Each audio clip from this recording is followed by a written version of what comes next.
Selamat ketemu lagi dengan saya Imam Suharjo di mata kuliah aplikasi komputer 1. Kali ini saya akan menyampaikan materi pengantar tentang sistem operasi. Jadi bagian dari software yang ada di perangkat komputer adalah sistem operasi.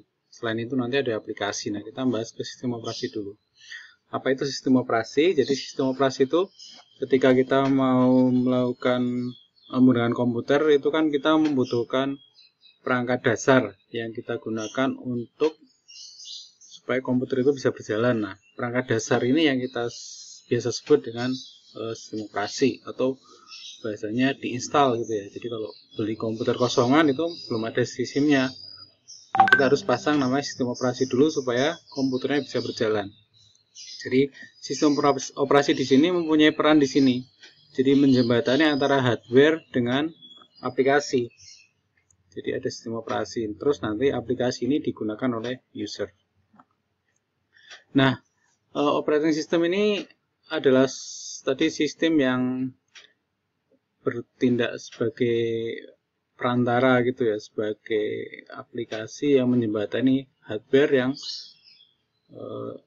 hanya bisa dikontrol oleh ini ya, hardware itu perangkat kerasnya, misalkan bagaimana CD bisa berputar, bagaimana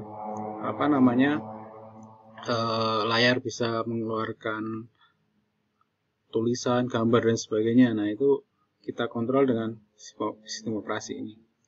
Nah, di dalam sistem operasi ini nanti ada beberapa menurut ANSI itu software ya, terutama dia akan mengontrol ini. Jadi ada waktu proses, pengecekan kesalahan, kontrol terhadap input output, melakukan perhitungan dan sebagainya. Nah, tujuan dari sistem operasi ini, maaf ini mungkin agak berisik karena memang di luar.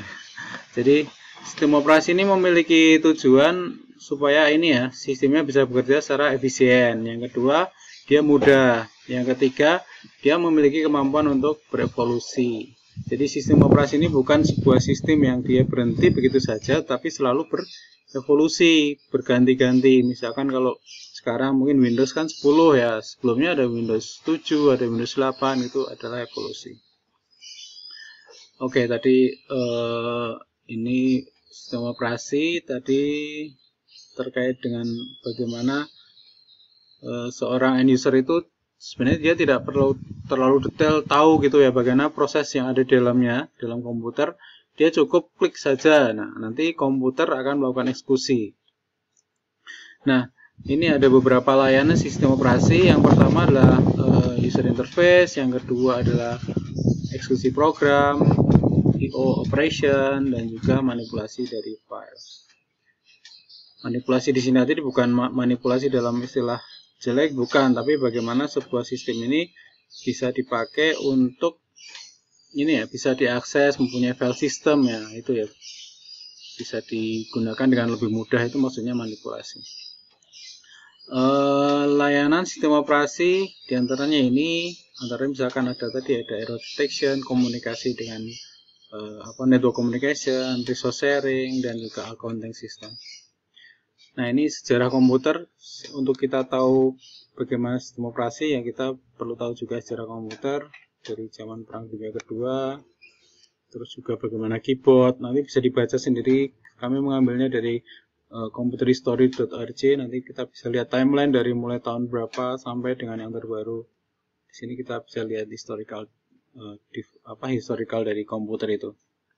Ini contoh beberapa sistem operasi, ada Unix, ada DOS, ada FreeBSD, ini ada Linux ya, Linux Torvald itu yang dia merilis kernel Linux. Jadi salah satu sistem operasi open source yang dibuat oleh si Linux ini.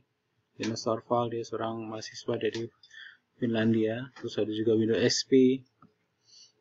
Ada ini komputer zaman dulu, ada Sony Vaio. Ada komputer juga IBM tahun 87.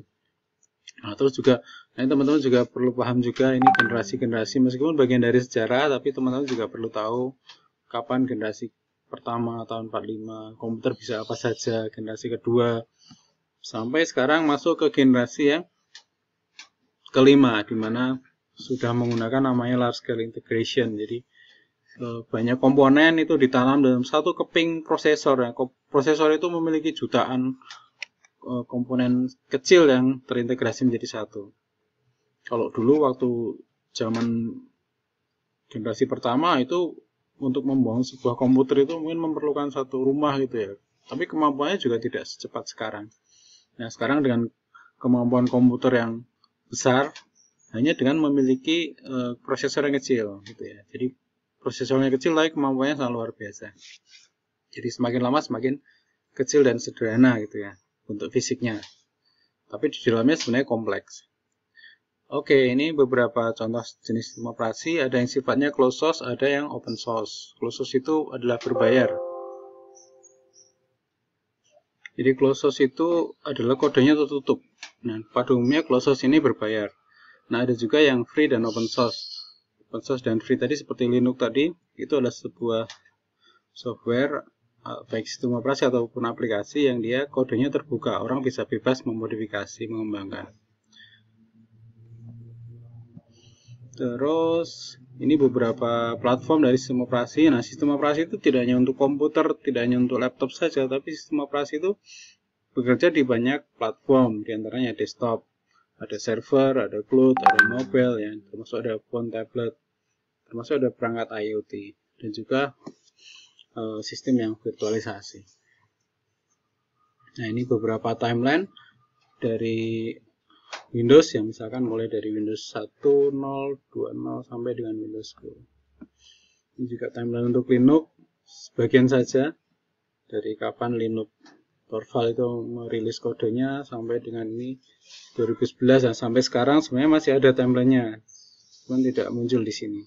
Ini sekitar 20 tahun dari 91 sampai 2011. Ini macOS juga punya timeline terkait dengan tadi. Sistem operasi itu mampu berevolusi ya, sehingga akan muncul versi-versi yang baru. Oke, saya lanjutkan. Ada Unix juga sama, Unix punya timeline sendiri. Jadi ada beberapa, tadi ada macOS, ada Windows, ada Linux. Unix itu memiliki timeline yang sendiri-sendiri. Nah, ini beberapa timeline juga dari yang saya cuplik aja sekitar tahun 2011 ya. Sebenarnya sebelum 2011 juga sudah ada sistem operasi yang mobile. Ini misalnya 2011 ada BlackBerry, ada Windows 7, Android-nya 2.0, ada Symbian. Nah, beberapa sistem operasi ini sudah tidak berkembang ya, bahkan mungkin sepi ya, seperti Symbian ini sudah tidak digunakan lagi. Terus 2011 nanti ada Android-nya udah ganti lagi versinya kan seperti itu. Ini beberapa variasi dari Android tahun 2008 sampai 2013. Ada nama-namanya, jadi Android memiliki operasi dengan nama-nama yang unik ya.